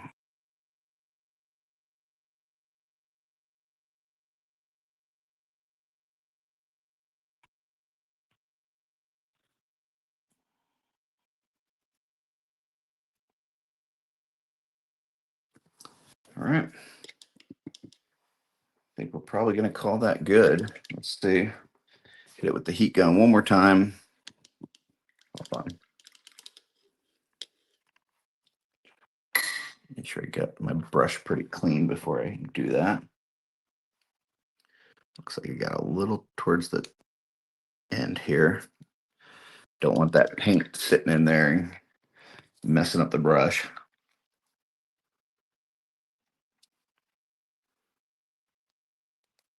Okay.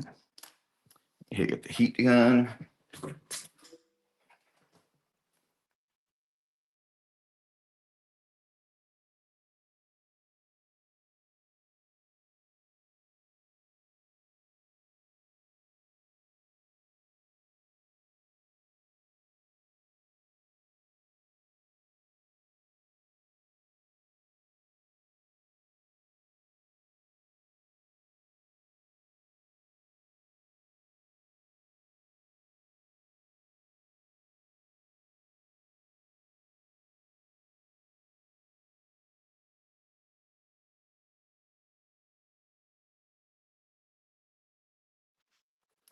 All right, so let's throw his arms back on him.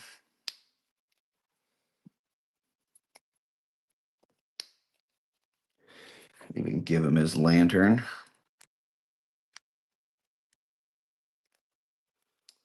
And then let's check out that head. Where'd your head go, Hal? I'm not gonna pop it on all the way, but I think that's pretty good color. So looking at it from the side, yep, I think that's pretty close. So we will hit this with a matte clear coat as well as that other one that we were talking about. So we're going to call that 2 figures done today. Um, let's see. Let's take a look at this. Wait on the green arrow. Take a look at this John Stewart. So I got a new head coming for him, so I don't need to worry about the head because he's got somehow I end up scratching his face here, so got a big scratch on there. But I got a new head coming for him.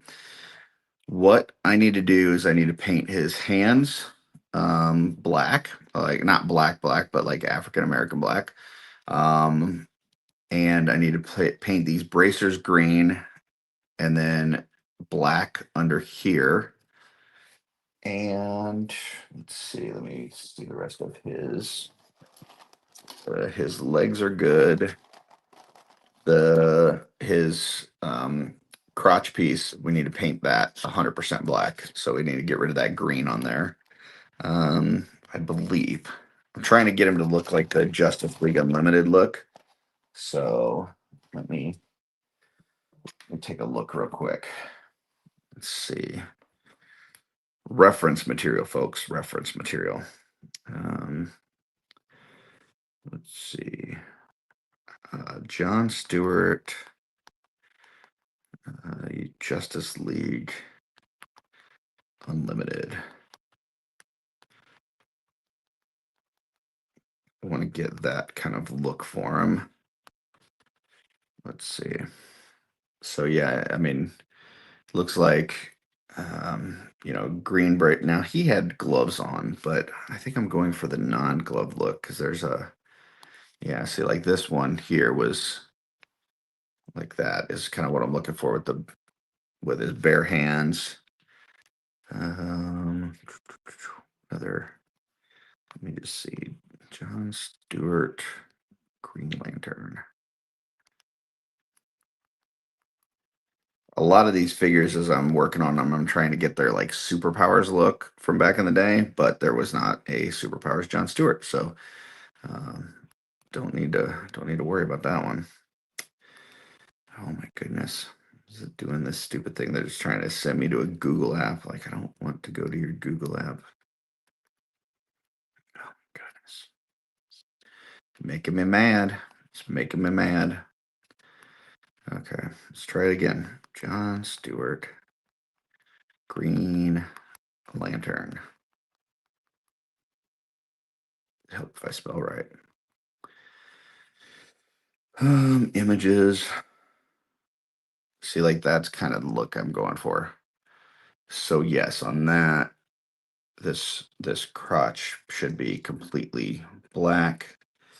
And we'll go underneath the logo, all black, bracers green, and then bare hands.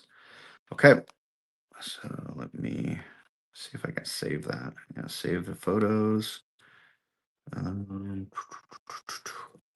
That's another good look right here too. Let me save that to photos. But that doesn't have the fully green boots. It's green at the top and then goes black. That's a good look too. Let's see. There we go. Let's just save some photos and then we'll pull that up as source material. So media assets. Not that. That's not what I meant to do. All right. Photo library. Let's go with this one. And there we go. So that'll be my source material for this. So yeah, I need bare hands, black crotch piece, and might even need to bring in, like on that, it kind of goes from the logo out to the arms. So let's see, let me put him over to the side here. So like, might even need to start it at the logo and kind of go this way. I'm going to start with under here. I don't know, man. I don't know. Because, like, I don't want to have to paint the shoulders at all. I want to keep those the way they are. So if it goes up higher, that still wouldn't look bad. I don't know. I'm not sure where I want to cut that off. Definitely this part's going to be black underneath here. But I'm just wondering if I should cut part of that off, make it more angled. Let's see. Let's take that one down. Let's look at this other one. Oops, not that. Photo library. Let's look at this one. All right, so now that one, it's still cutting it off a little bit, or like more like here, and then going that way. So, interesting. I think that would look better. Yeah, if we just kind of had this kind of coming from the side. So I'm going to take a little bit of that green off, and then obviously the green on the bottom off, and then the green on his crotch piece off. So, all right, there we go. Back to the lab again. Okay, what are we at now? We're at hour and 50 minutes. I think we can probably finish this John Stewart because it's not a whole lot that we got to get done. So let's start with this.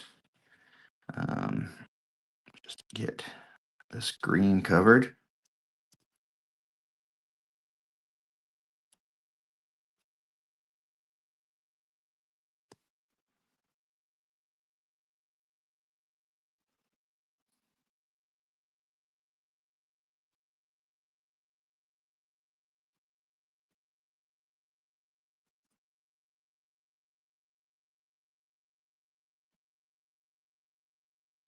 And just so there's no like weird transition between these two blacks, I'll just probably paint the whole thing. Um, just because their black might be a little bit, you know, more shiny, less shiny, have a little touch of gray in it or a touch of blue or who knows what. So we'll just cover the whole thing, make sure it's all in the same black, and then we're good.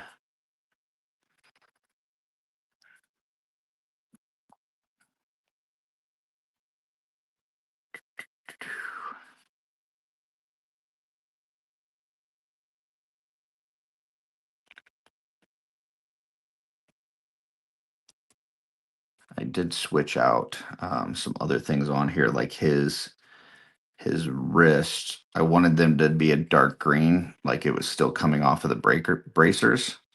So I got those from a movie Aquaman figure, a Momoa, as it were. So he's got some Aquaman wrists, and then I believe he's using Guy Gardner hands. No, he's using regular John Stewart hands. Um, I would thought about switching to the Guy Gardner, but it wouldn't work with the wrists that he had. With the lower arms, they were too big for the wrists that would go in with a Guy Gardner hands. So, all right. So now we're going to start working on this piece here. So we know for sure that this part under the logo, we're going to have black. Let me get my mag in here. There we go. So we'll definitely start working on this part.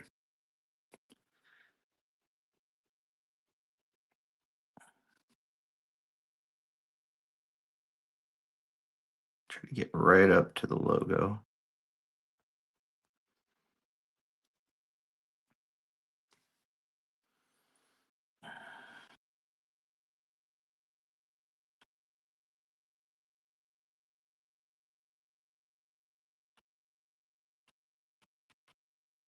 You can see it's kind of pulling up a little bit because that shiny plastic doesn't want to hold the paint. But after you keep applying some to it, it'll start to stick. So just got to be patient.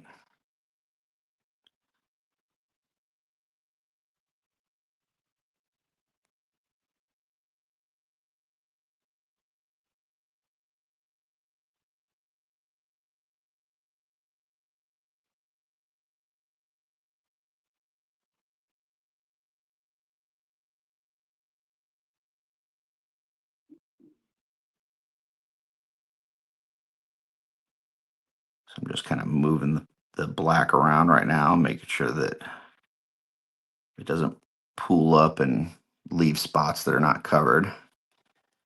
But that's the initial, and that doesn't look bad. But let's move to the side and see, that would be a little bit higher, and I think that would actually look better.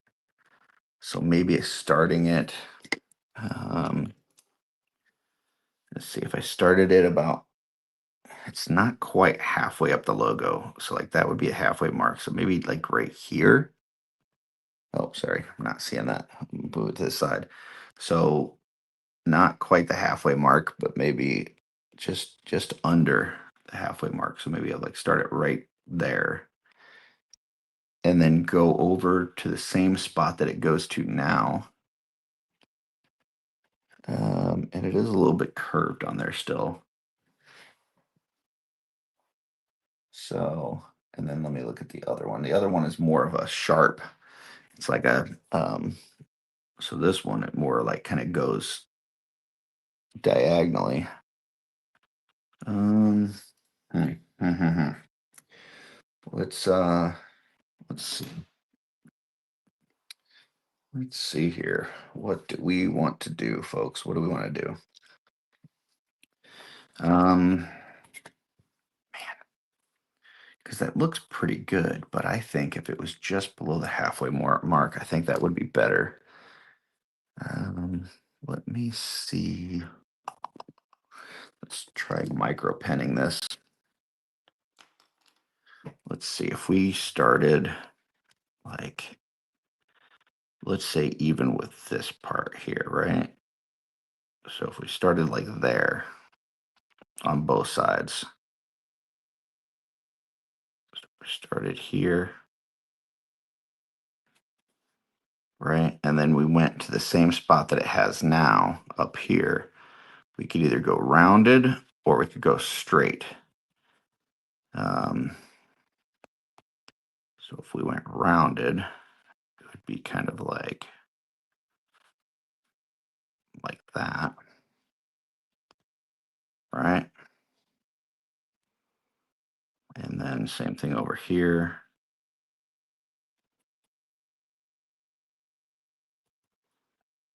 So that would be rounded and it would kind of cut just a little bit up into the logo, not quite the halfway mark. I think that looks pretty good. Let me see here.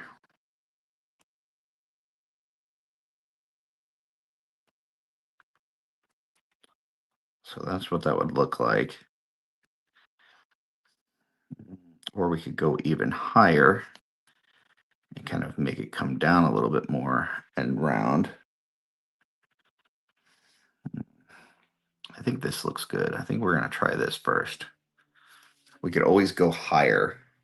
You can't go lower if we've, without starting over. So let's try this and see if it works.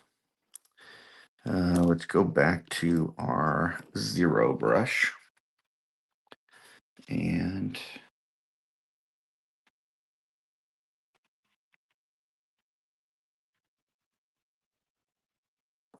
okay. Actually, you know what? I'm not going to go zero brush. I'm going to go smaller than that. I'm going to go 5/0, I think. Yes.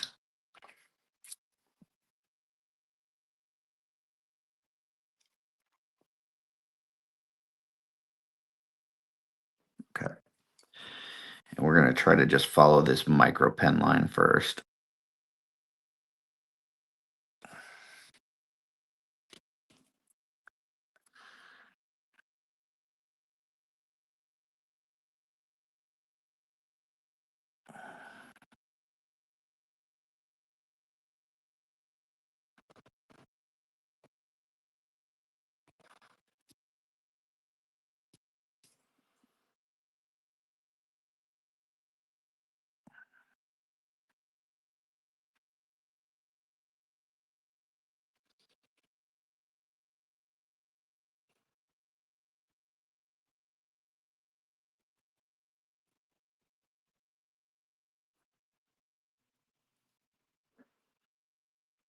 I don't know. I think that could probably go up higher. Let's see if it goes here. I probably want to bring this up higher though too. How's it gonna look when his arms are down at the side? Yeah, that looks pretty good actually with the arms at the side.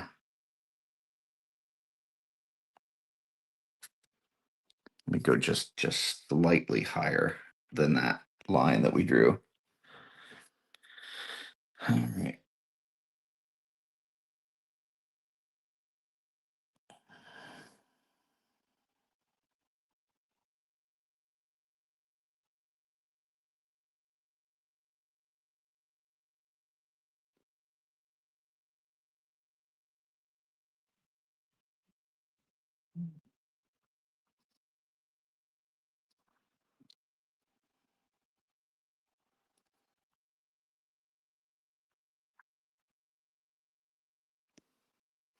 I think that looks pretty good. All right, we're gonna do that on the other side.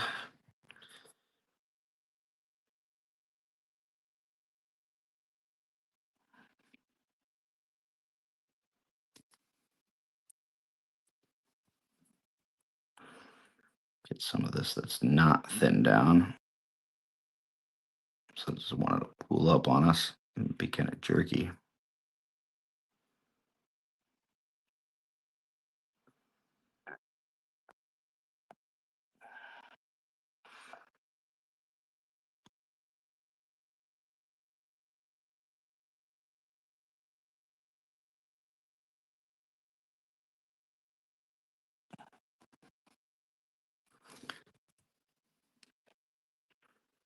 Yeah, I think that looks pretty good. I gotta go a little bit higher on this side, but I'm kind of liking that look.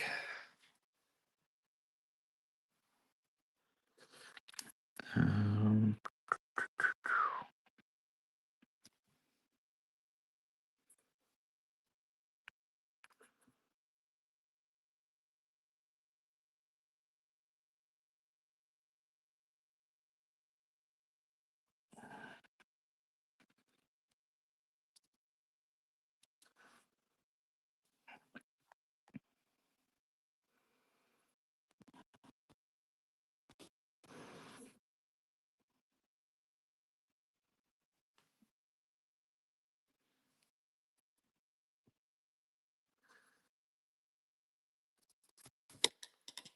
yeah, looking pretty good. Let's get a little bit thicker brush and get fill in some of these areas. Just make sure that this is we got good coverage in here.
Yeah, I'm liking that.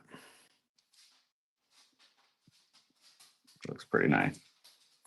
Need to go a little bit higher on this side, I think.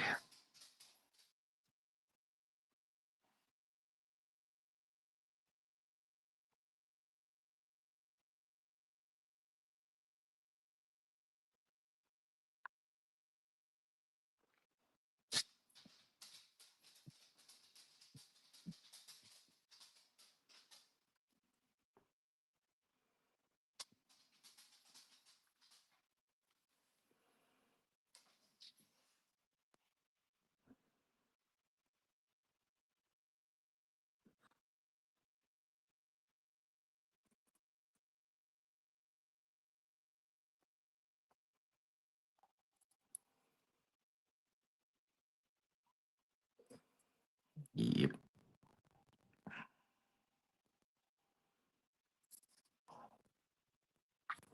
liking it. Liking it a lot. Looks pretty good.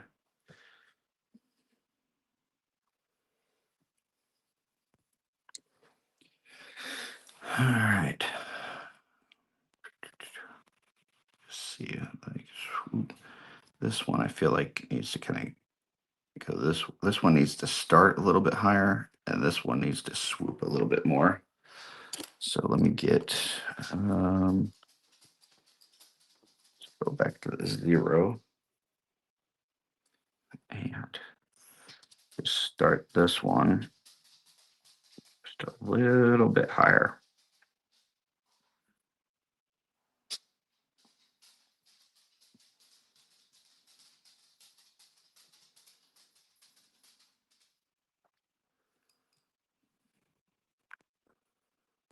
And then this one, just swoop it.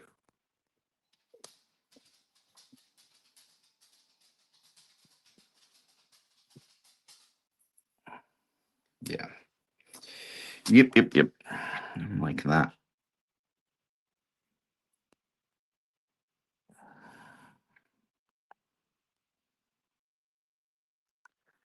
Definitely feels more John Stewarty. The Green Lantern, not the Daily Show guy.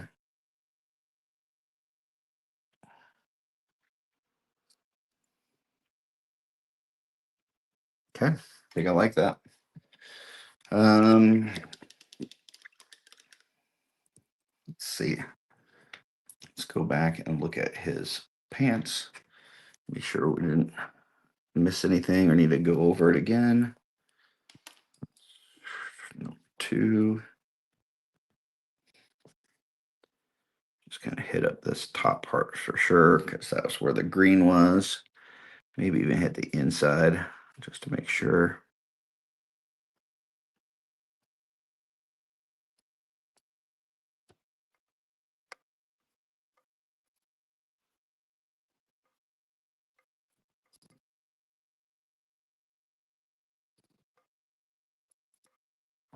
Okay.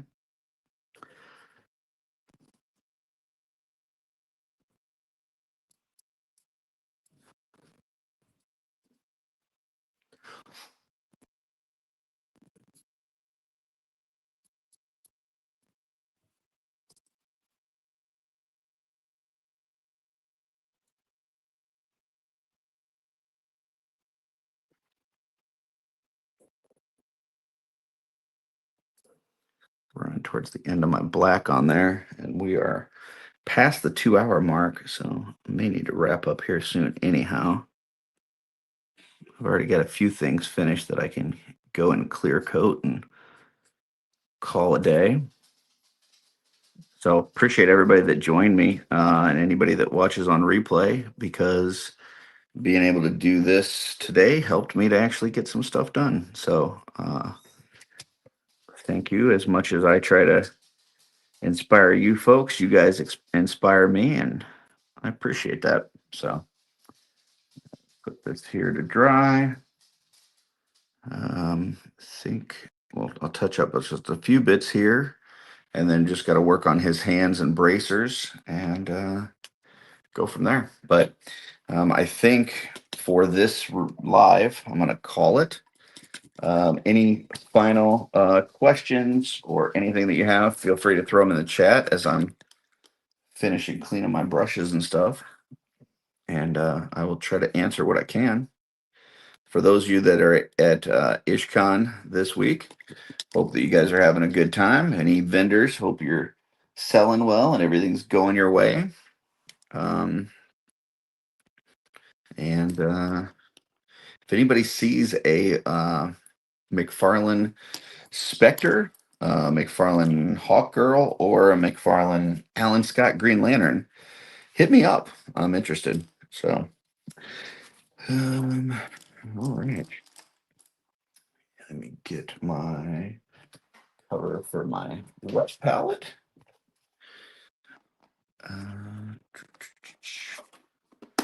There we go. So just to kind of recap, was working on this Minotaur that we have our reference photo here for. So worked on that. Got pretty good progress on it today. Not done, but that's all right. We didn't expect to get done. Also worked on some of his lower legs, getting the gold trim on there and everything. We finished this guy that's going to have this head on it. Just have to clear coat his neck, and that one is done. Then we finished Hal Jordan, who is here, and we just got to clear coat that neck and then pop the head on, and that one's going to be done. And then we made some progress on John Stewart. Kind of raised that black up to about mid torso. Worked on his trunks, making those black. What's left to do on here is painting these bracers green, painting the bare hands, and pop that new head on when it comes in. And then the other projects that we looked at was the 3 Chris heads. So we got 3 of these here. These 2 we filled in a blemish on their chin, which is dry now, so I can go ahead and sand those.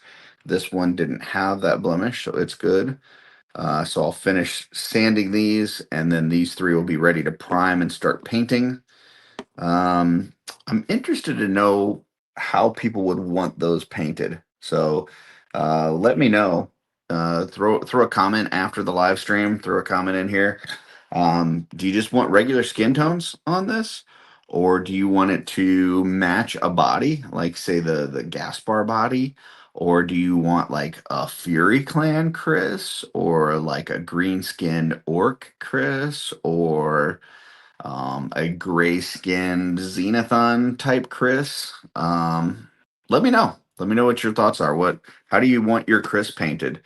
Obviously, there's going to be a lot of folks painting these up. So if there's some unique way that you want him painted, let me know and I'll see if I can accommodate. So hope everybody enjoyed this. And I appreciate you guys being here and supporting the channel. Don't forget to throw a like and subscribe if this is the first time that you've watched. And there are playlists set up for these what's on my desk, as well as the how they do that and all that kind of stuff, the exploded reviews. um, so feel free to check out those playlists for any content that you're looking for specifically. And until next time, folks, keep creating.